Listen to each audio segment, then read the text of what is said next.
하나님 주신 말씀은 골로새서 2장 6절로 15절까지입니다. 골로새서 2장 6절로 15절까지 제가 봉독하겠습니다. 그러므로 너희가 그리스도 예수를 주님으로 받았으니 그 안에서 행하되 그 안에 뿌리를 받고 세움을 입어 교훈을 받은 대로 믿음에 굳게 서서 감사함을 넘치게 하라. 누가 철학과 헛된 속임수로 너희를 노략할까 주의하라.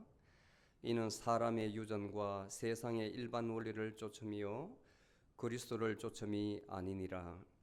그리스도 안에는 신격의 모든 충만이 육체로 거하시고 너희도 그 안에서 온전하여 졌나니 그는 모든 정사와 권세의 머리시니라.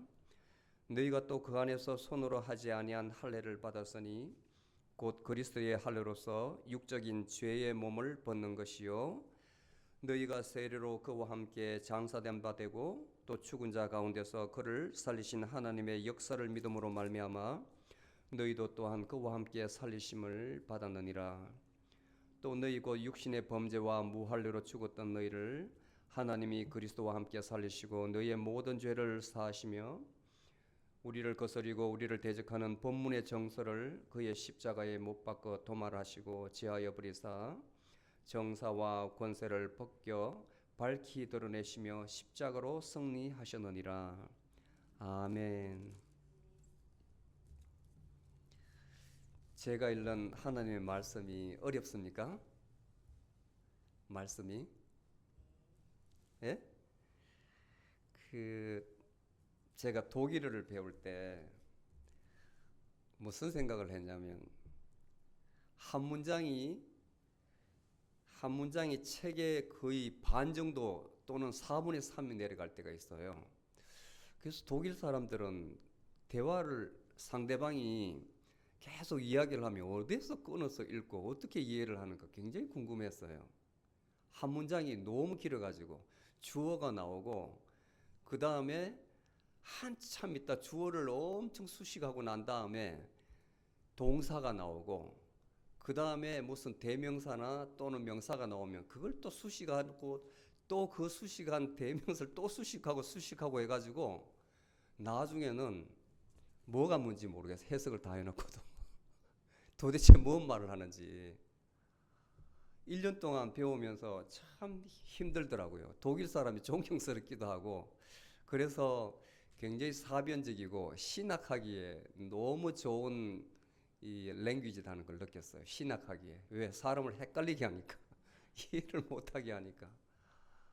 우리말이 가장 좋고 저한테는 그 다음에 이제 영어를 배우니까 영어는 에세이 쓰기나 글 쓰기에 너무 좋고요. 우리말보다는. 그 다음에 이제 제가 그전에는 이제 중국어하고 일본어를 배웠거든요. 일본어는 굉장히 쉬워요, 우리한테는. 그리고 이제 한문도 참 과학적이고. 그리고 이제 그릭을 한 2년을 배웠죠. 그리스어를 이제 이 신약 성경을 읽으려면 그리스어는 우리한테는 한국 사람한테는 굉장히 쉬워요. 한국 사람한테는. 왜? 영어를 알고 또 우리말도 알고 뭐 등등 하여튼 몇 개 언어를 알면 그리스도 쉽고 그 다음에 히브리어에서 구약 성경이 히브리어로 되어 있는데 미국 사람한테는 히브리어가 굉장히 어려워요.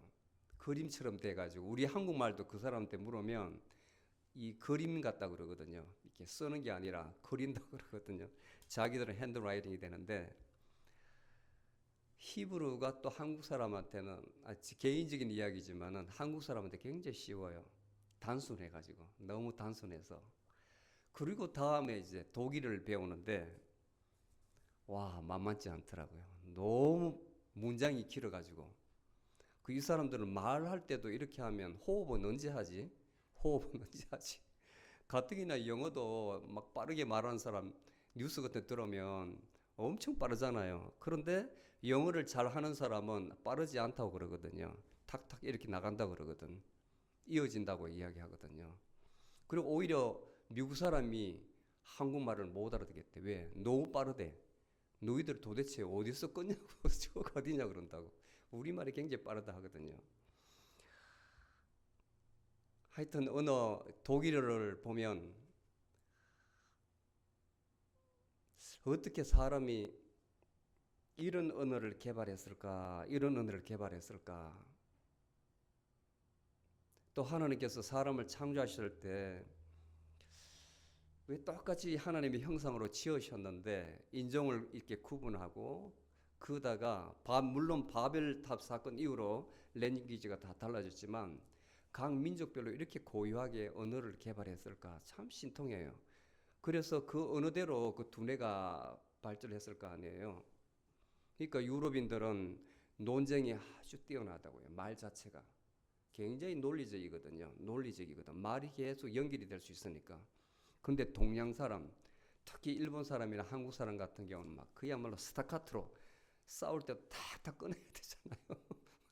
논리적이 필요 없어요. 굉장히 감정이 앞서는 언어거든요. 감정이. 썩 났는데 막 성질 나는데 무슨 논리가 필요했어요. 일단 내뱉어야 되는데 내뱉어야 되는데 그래서 언어를 보면 그 국민성이 나타나는 것 같아요. 제가 이렇게 복원되는 왜 시작부터 이 말씀을 드리냐면 바울이 이제 옥에 갇혀가지고 로마 옥에 갇혀가지고 옥중서신을 쭉 썼거든요. 4개를 썼어요. 오늘 그 중에 하나가 이 골로새서입니다. 골로새서, 빌레몬서, 그 다음 에베소서, 빌립보서, 골로새서 이렇게 옥중서신이라 그래요. 내용을 이제 저 같은 경우는 아무래도 연구하는 사람이기 때문에 이렇게 비교를 해서 보거든요. 비교를 쭉 놓고 이분의 글 쓰는 스타일이 어떤 것인가 그걸 보면 이분의 사상을 알 수가 있으니까 도대체 우리에게 그 당시 이 편지를 받는 사람에게 무엇을 전달하려고 이 편지를 썼냐 그걸 이제 알아내려고 노력을 하거든요. 저도 이제 그게 저 마음에 다가와야 제 것으로 만들어서 여러분들에게 가르쳐 줄 수가 있잖아요. 말로 뭐 소설 읽듯이 읽어서 여러분들한테 말하는 것이 아니라 근데 맥락이 참 비슷해요. 맥락이 특히 에베소서하고 골로새서는 이분이 가르치고자 하는 그게 너무나 선명하게 나타나요. 선명하게 동일되는 반복되는 요소도 참 많고요. 사도 바울이 강조하는 요소는 오로지 예수 그리스도입니다. 예수 그리스도. 근데 이슬람교 여러분 잘 아시죠? 이슬람교가 왜 우리와 기독교와 적대시하느냐 잘 알아야 돼요. 그분도 하나님을 믿어요. 그분도 이슬람도 하나님을 믿거든요. 하나님을 믿는데 그 밑에 아브라함도 믿어요. 아브라함도. 이제 아브라함의 첫째 아들이 누굽니까? 이스마엘이죠. 이스마엘. 하갈에서는 이스마엘. 그 다음에 약속된 자녀인 누가 났어요? 이삭이 났죠. 사라에서 이삭이 났잖아요. 99세에.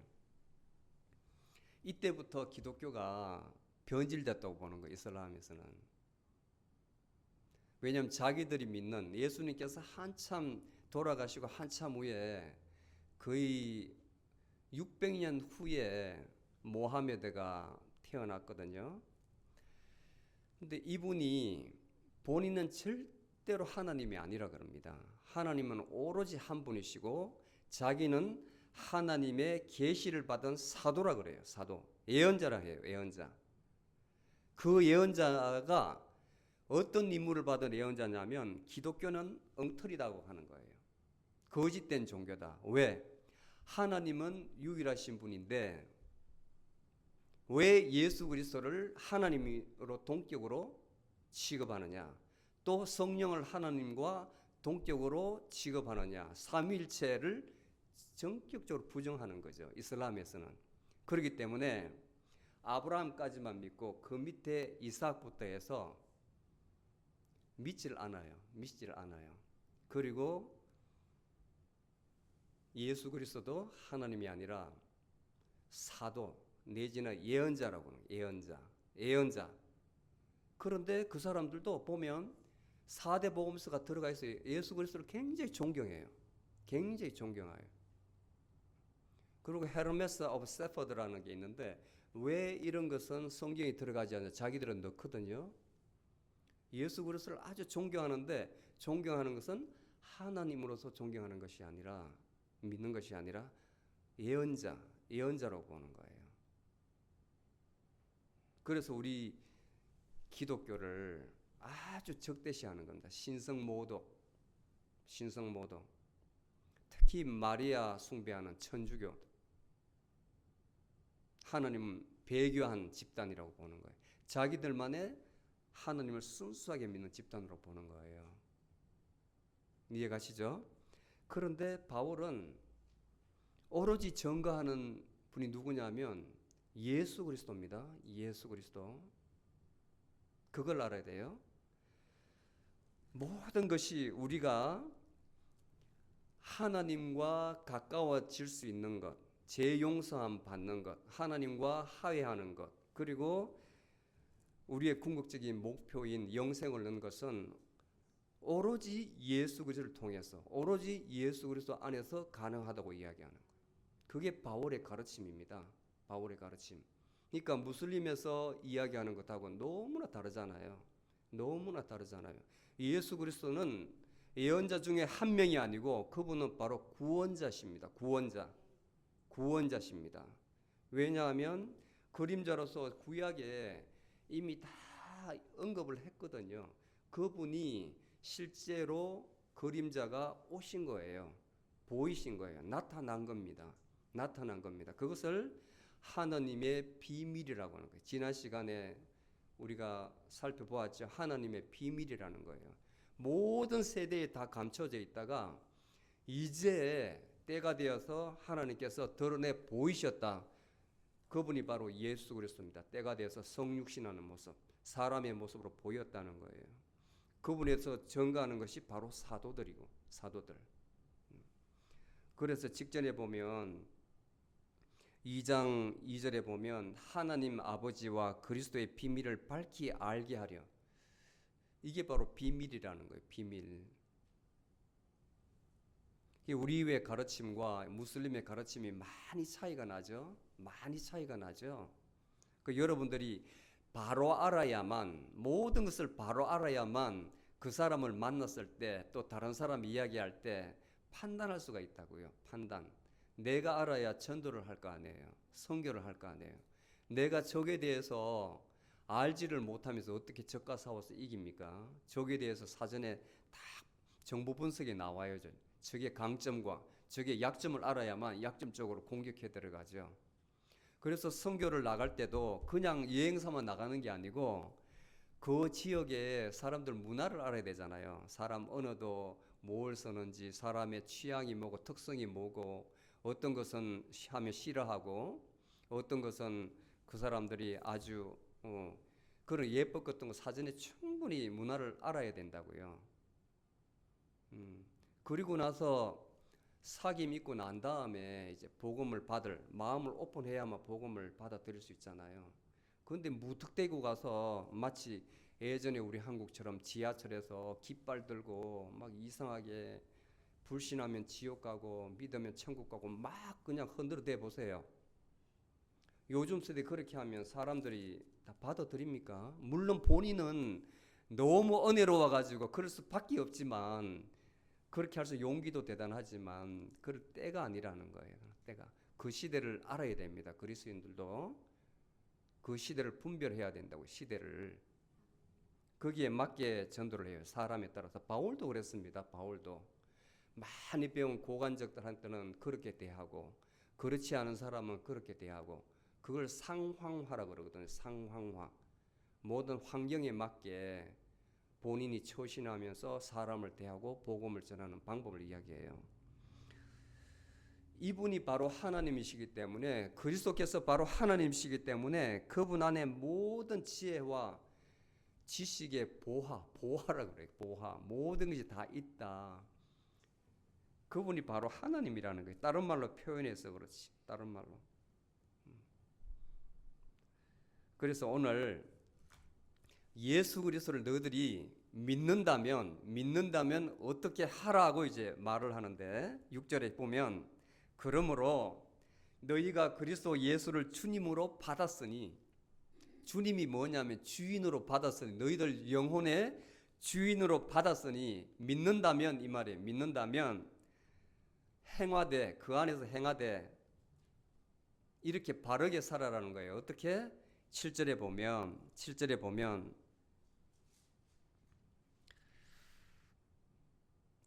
그 안에 뿌리를 받고 세움을 입어서 이게 무슨 말이냐면 그래서 우리가 성경 공부가 필요한데 설교 시간에는 이걸 세부적으로 설명하려면 시간이 길어서 되지 않아요. 뿌리를 박는다는 말을 달리 표현하면 여러분들 영혼이 있거든. 여러분들 영혼이 있단 말이에요. 영혼이 예수 그리스도의 영에 결합되는 것, 영이 뿌리에 박는다. 그게 결합되는 걸 말해요.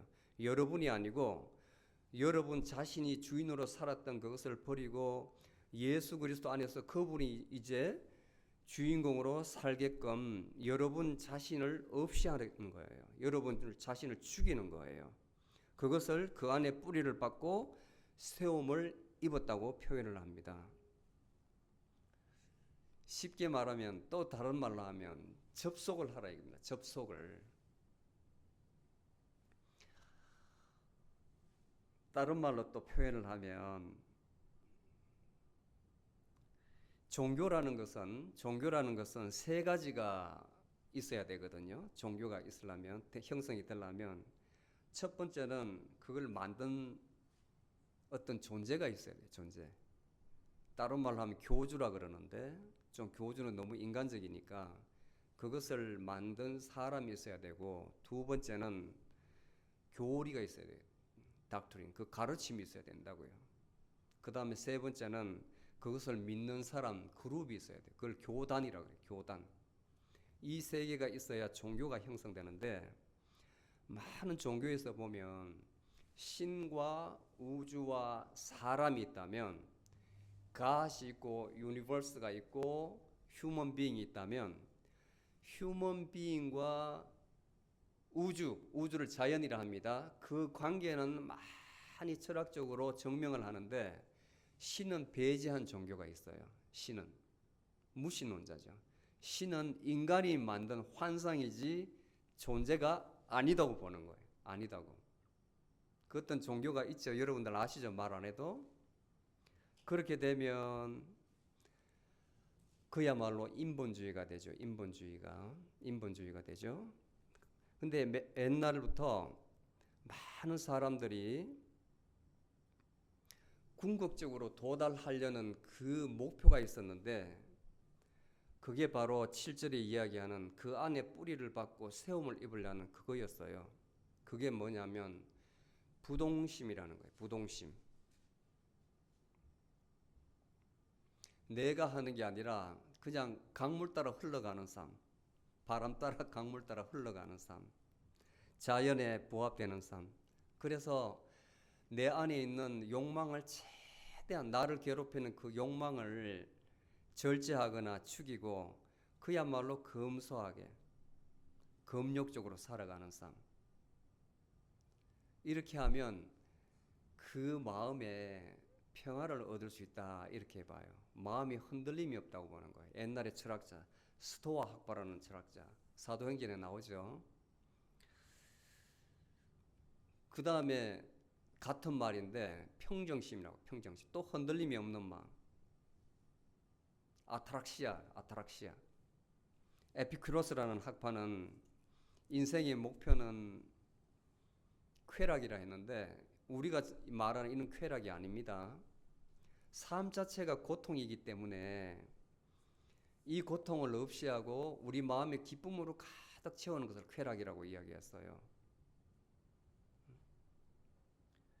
그렇게 되면 우리 마음속에 내적 평화를 얻을 수가 있다. 이게 인간의 궁극적인 목적이라고 그랬거든요. 평정심, 고통을 덜어내는 것. 그것도 우리의 노력으로 해야 되는 거예요.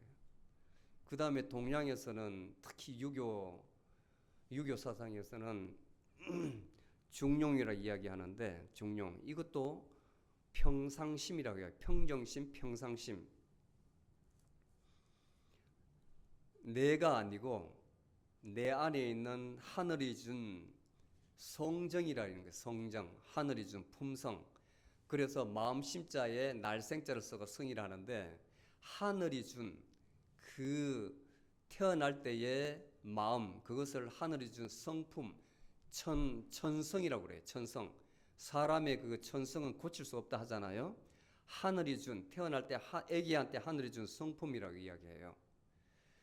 그 성품대로 살아가게 하는 것이 바로 도라 하고, 그 도를 가르치는 게 바로 가르칠 교다. 이렇게 이제 중용이 시작을 하거든요. 그래서 사람은 왜 안 되냐 하면, 희노애락 그 감정을 통제할 수 없기 때문에 사람은 다 나눠져 가지고 항상 다투고 문제가 있고 서로를 배격하고 하나가 될 수가 없다는 거예요. 평화가 없다는 거예요. 평화가 사람 사이에. 그래서 희노애락이 일어나기 전 상태를 바로 우주의 근본이라고 보는 거예요. 우주의 시작. 근데 감정이 딱 일어났다면 그 이후로는 사람은 그것을 잘 조절할 수 있어야 된다는 거예요. 화라고 이야기해요. 그것을 중용이라고 보았거든요. 그래서 사람은 감정이 일어나기 전에 그 상태의 원점으로 돌아간다. 그게 바로 평정심으로 본 거예요. 평정심. 그 다음에 불교에서도 비슷하게 딱 와가지고 사람은 집착을 버려야 된다. 집착이 바로 사랑해거든요. 사랑해. 무엇을 딱 보면 마음이 탁 가는 게 있어요. 어떤 것은 그냥 지나치는데 어떤 것은 마음이 탁 가는 게 있잖아요. 그걸 불교에서는 사랑의 자라 하거든요. 집착이라고 그래요. 집착에서 모든 고통이 시작된다고 보는 거예요. 집착이. 가져야 되거든. 가질 수 없으니까, 가져야 되는데 가질 수 없으니까 마음이 괴로운 거예요. 가졌는데 또 더 가져야 되니까 또 마음이 괴로운 거예요. 그걸 다 못 가지니까. 그래서 집착하는 마음, 그 마음에 머물지 말고 이생기심, 원래의 너희들 마음을 내어라. 이렇게 가르치거든요. 이 보면 공통점이 많잖아요. 이 가르침이 보면 다 인본주의입니다. 신은 없어요. 너희들이 그렇게 하라는 거예요. 너희들이 그렇게 그것을 알고. 그래서 대승불교는 오로지 하나만 가르칩니다. 그 마음을 찾아라고. 그 마음 찾는 것이 바로 대승불교예요. 불교.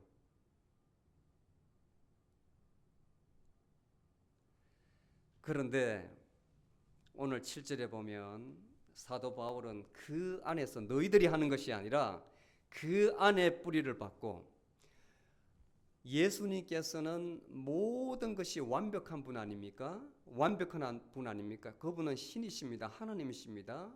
그분의 성품, 여러분들이 여러분 자신을 버리고 그분에게 맡기면 세움을 받는다. 바로 그 말이에요. 접속만 하면. 그래서 제가 성경 읽기를 생활화하고 메디테이션을 해보라는 거예요.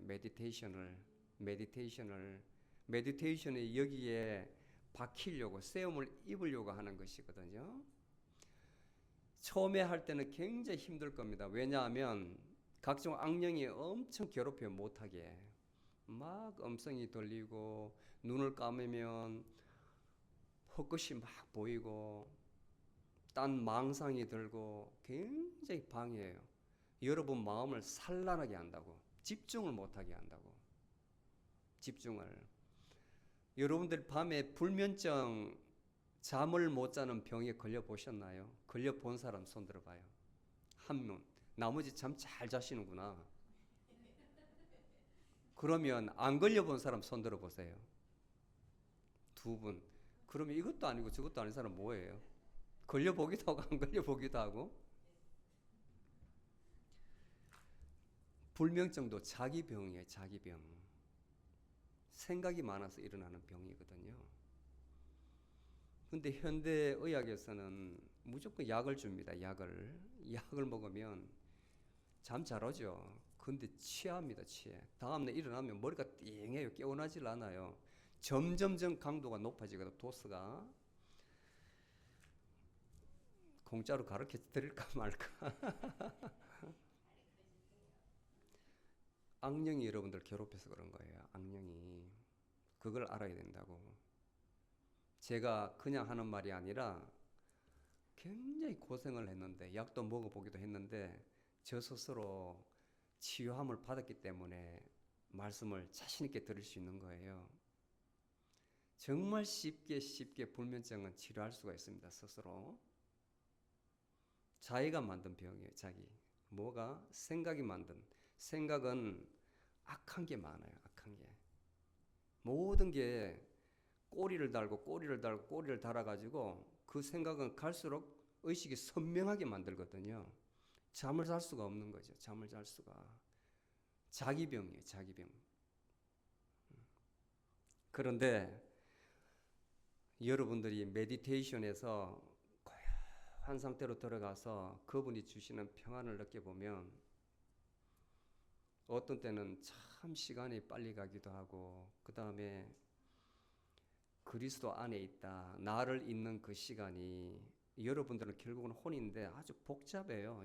결국 여러분들하고 사귀려 하지 마세요. 내 안에 있는 그리스도의 영과 사귐이 있어야 됩니다. 그 안에 있어야 돼요. 그 안에. 아멘. 그 다음에 두 번째, 믿음에 굳게 서라. 뭘 믿으라는 거냐? 진리를 믿으라는 게 진리. 진리가 바로 예수 그리스도잖아요. 그분께서 내 속에서 활동하고 계시구나. 오늘도 주님께 의지합니다. 주님께서 하시옵소서. 저의 몸은 아무것도 아닙니다. 저에게 힘을 주시옵소서.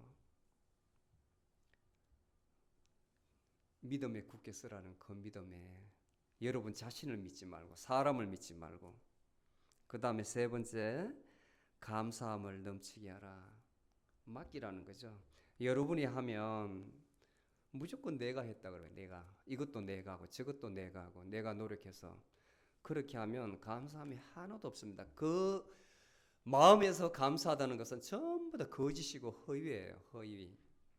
내가 했으면서 감사합니다. 그건 아니잖아요. 그 감사함이라는 것은 모든 것을 맡기는 겁니다. 그분이 하셨다. 작은 것도 그분이 하셨다. 그분이 하셨다. 여러분이 그 상황에 당해봐야 그 지금 현재 이 상태가 얼마나 행복하다는 걸 알거든요. 당해봐야. 여러분이 정말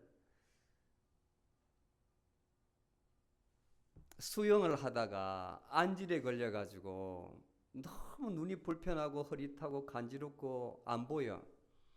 그럼 멀쩡한 두 눈이 그냥 있는 것 같잖아요. 그냥 있을 때 간절함이 없잖아요. 간사함이 없잖아요. 당연하니까. 그런데 그렇게 한번 해봐요. 멀쩡한 열 손가락이 그냥 있으니까 감사한 줄 모르는데, 여러분들 식사 준비하다가 반찬 만들다가 딱 딴 생각하면서 딱 해가지고 요 돌려서 그 다음부터 여기 물 들어가면 안 되니까 얼마나 불편해. 한 손가락 이렇게 쓰지 못하면. 그렇잖아요. 온전하니까 감사함이 없는 거예요. 온전하니까. 너무 당연하니까. 그런데 그 상황에 내가 어려움을 당해보면 지금 요 상태가 얼마나 감사한지 알아요.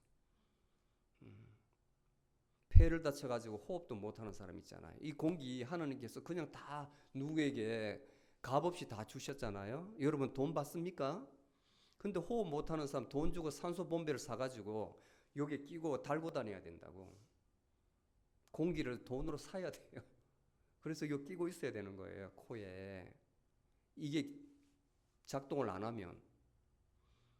이 자리에서 호흡할 수 있는 것도 얼마나 감사합니까? 감사할까 한번 생각해 보세요. 여러분들 입고 있는 옷도 여러분은 돈 주고 샀으니까 당연한 것 같지만 당연하지 않아요. 누군가가 그렇게 만들어서 내놓았기 때문에 우리가 입고 있잖아요.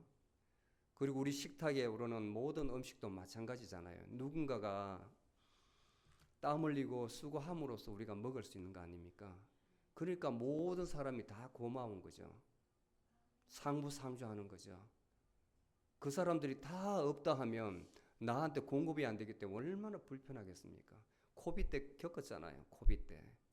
사람들 일 안 하고 딱 배겨 있으니까 코스트코 가니 화장지가 다 없어. 화장지가.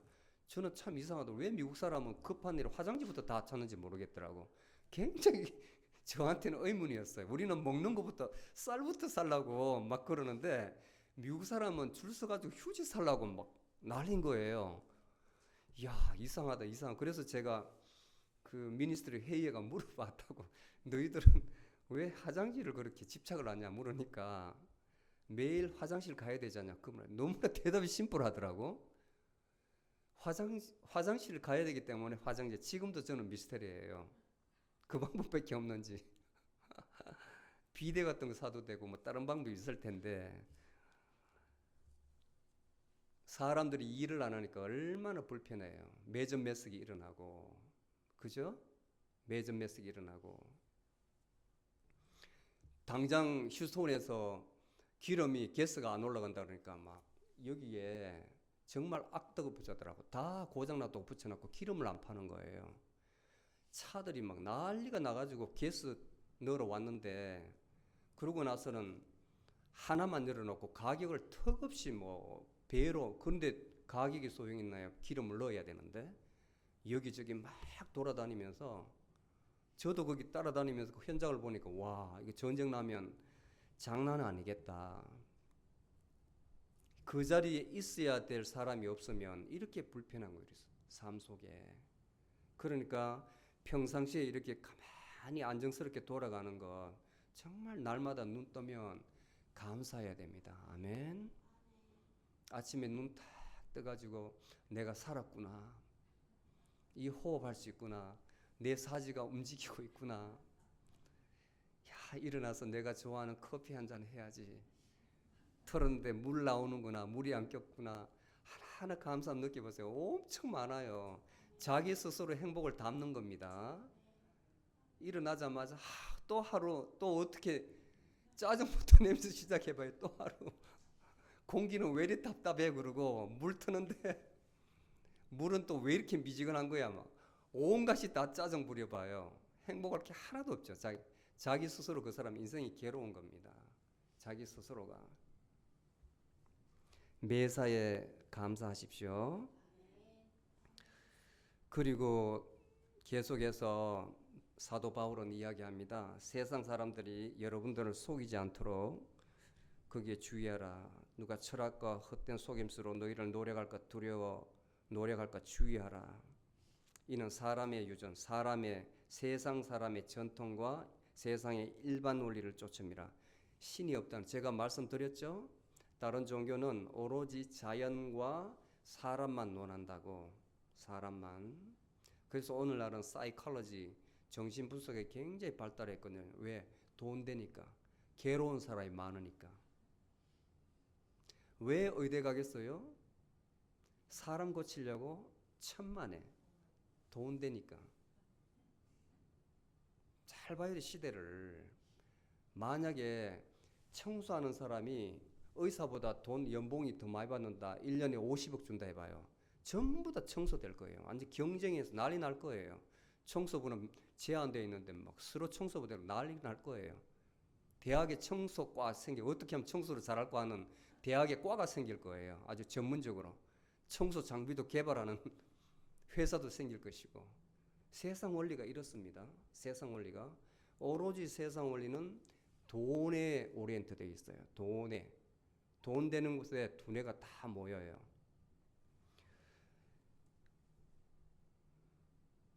우리에게는 그리스도를 쫓아라는 거예요. 그리스도.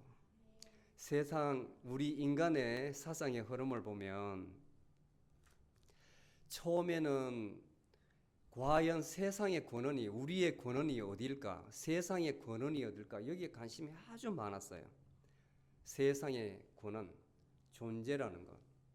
그래서 어떤 사람은 세상의 권원은 공기다, 어떤 사람은 불이다, 어떤 사람은 물이다, 어떤 사람은 흙이다, 다양한 의견을 냈어요. 어떤 사람은 이 원소다, 원자다, 데모크리투스 같은 사람. 그러다가 이제 헬레니즘 시대에 와가지고는 사람들의 관심이 어디냐면 행복, 해피니스에 있었어요. 어떻게 하면 사람이 행복하게 될까? 거기에 관심이 가 있었다고.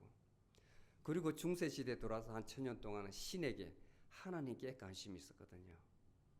그거 끝나고 나서 바로 계몽주의 시대가 오는데, 그때는 사람에게 왔어요. 이성. 사람의 능력이 어디까지 알 수 있는가? 무엇을 할 수 있는가? 여기에 관심이 있었어요. 이게 너무 드라이 하니까 요즘 20세기에 들어와서는 포스트 모더니즘이라 해서 진리는 없다, 오로지 상대주의라는 것, 그 다음 실정주의, 우리 눈으로 관찰하고 실험해보고 우리 눈으로 확인할 수 있는 요것만 진실이다, 실정주의라 그래요. 실정주의.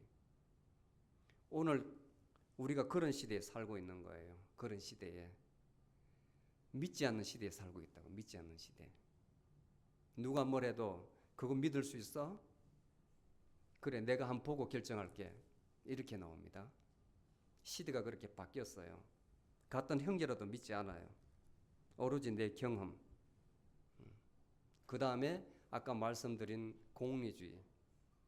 어떻게 하면 많은 사람들에게 이롭게 할까?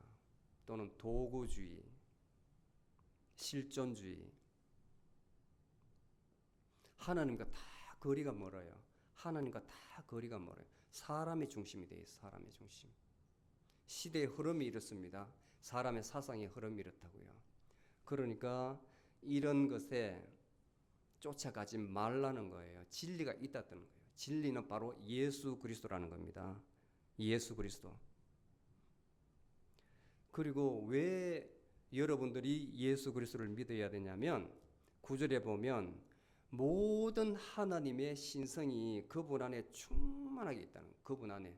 비록 몸으로 있지만 그분 안에는 하나님의 모든 것이 다 있다. 왜 이 말을 했냐면 당시에 교회의 영주주의가 있었는데 예수님의 인성을 믿지 않았어요. 예수님은 바로 하나님이시고 그냥 이렇게 여러분들 헛개비처럼 나타난 것뿐이지 육체로 오지 않았다고, 믿지 않았다고요. 그걸 교회 사람들한테 막 이렇게 가르쳐가지고 소란이 있었는데, 그것을 반박하기 위해서 신격의 모든 충만이 육체로 거하시고 예수님의 신성과 인성을 다 인정하는 말이에요. 아멘. 예수 그리스도께서는 하나님이시지만 몸을 입고 오셨습니다. 아멘. 자, 그러면 그리스도 안에 있으면 우리는 어떻게 되나? 자, 오늘 말의 종합입니다. 오늘 말씀의 종합입니다. 우리가 만약에 그리스도 안에 있다면, 이 말은 그리스도를 믿는다면, 구주로 고백한다면 우리는 영적 할례를 받은 거예요. 할례. 남자아이들이 8일째에 서컴시전을 받는 그것은 그냥 아브라함과 하나님과 언약이에요. 언약. 하나님의 선민으로서 약속입니다. 그런데 예수님께서 다 설명을 다시 해 주셨어요. 설명을. 그것은 그때지만 지금은 나는 이렇게 말하노라. 육적인 할례는 아무런 의미가 없다. 마음의 할례, 영적인 할례를 받아야 되는 거예요. 우리 마음속에 그 어둠, 너 자신을 다 제거하고 그 안에 하나님의 영이 있어야 된다는 거예요. 성령으로 마음에 받는 것이 바로 영적 할례입니다. 믿음으로.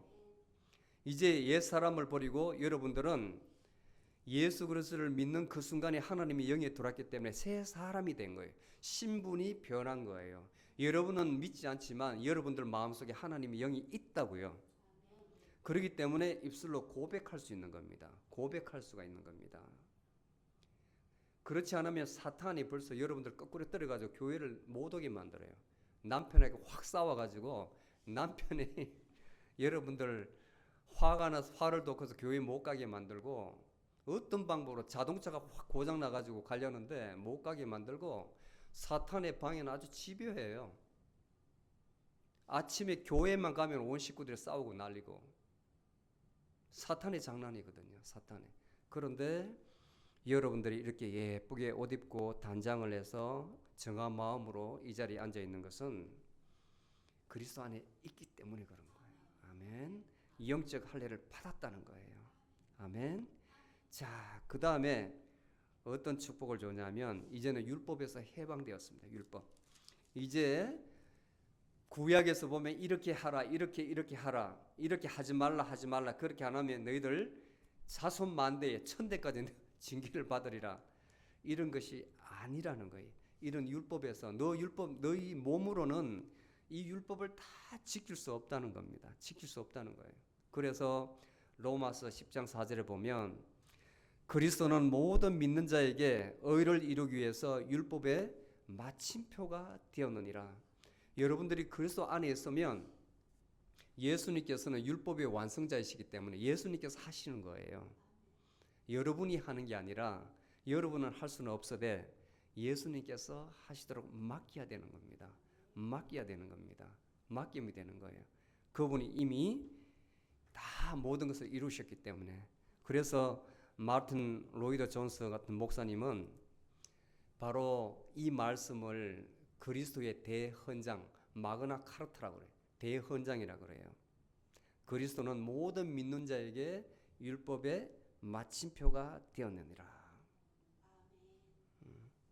그리고 예수님 자신도 마태복음 5장 17절에 그렇게 말씀을 하셨어요. 내가 이 땅에 너희들에게 온 것은 율법이나 선지자나 폐하러 온 줄 생각지 말라. 오히려 완전케 하려 함이라.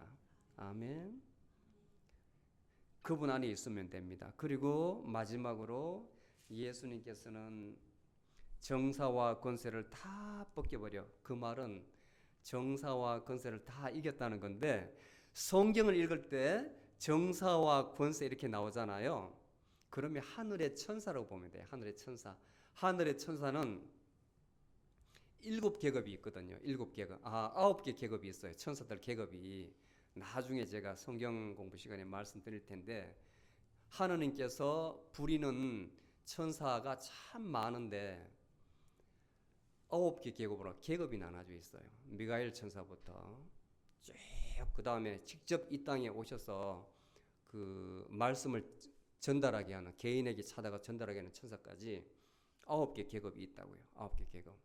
그런데 그 중에서 쫓겨난 천사예요. 하나님께 불복해가지고 쫓겨난 천사가 있는데 바로 이걸 사단이라 해요. 이 사단도 4개 계급이 있어요. 4개 계급. 정사, 권세, 그 다음에 어둠의 세상 주관자, 악의 영들 이렇게 표현하거든요. 그래서 오늘 바울이 마지막에 정사와 권세를 벗겨버려 이 말은 예수님께서 모든 천사의 왕이시고 그 천사를 다 부리시는 분이고 심지어는 천사에서 타락한 사단까지도 다 통제하시는 이기시는 하나님이시다. 여러분이 그 안에 있으면 여러분들 현혹하는 사탄까지도 다 물리쳐준다 그 말이에요. 아멘. 아멘. 얼마나 그러니까 사도 바울이 오로지 예수 그리스도 안에서 이렇게 이야기하는 거예요. 오로지 예수 그리스도 안에서 여러분이 할 일은 오로지 믿음밖에 없습니다. 믿음밖에 없습니다. 자, 말씀을 맺습니다. 오로지 여러분들은 예수 그리스도를 잘 믿고 그분 안에서 뿌리를 다 박아서 뿌리를 박았다면 튼튼히 시험을 받는다는 거잖아요. 모든 면에서 이 땅을 살아갈 때에 감사하는 마음을 가지십시오. 감사하는 마음. 그것이 아주 최고의 덕목 같아요. 그리스도인으로서. 그리하면 여러분들이 많은 면에서 여러분 자신은 모를지라도 옆에서 보는 사람들이 나날이 변화한다는 것을 체감하고 느낄 수 있을 것입니다. 그렇게 바로 우리가 표현하기를 그리스도의 향기라. 아멘. 기도하겠습니다.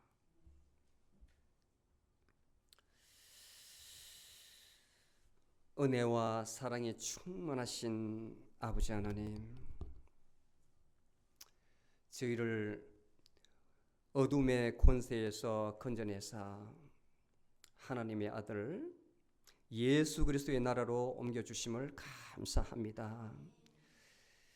하나님의 아들 예수 그리스도의 피로 말미암아 저희의 죄를 용서하여 주심도 감사합니다. 저희 모두에게 영적 할례를 주시사 영적 어두움에서 벗어나 빛 대신 하나님의 세계를 보게 하여 주시옵소서. 예수 그리스도 안에서 자유함을 누리게 하옵소서. 예수 그리스도 안에서 감사함이 넘치는 저희들이 되게 하옵소서. 예수님의 이름으로 기도드리옵나이다. 아멘.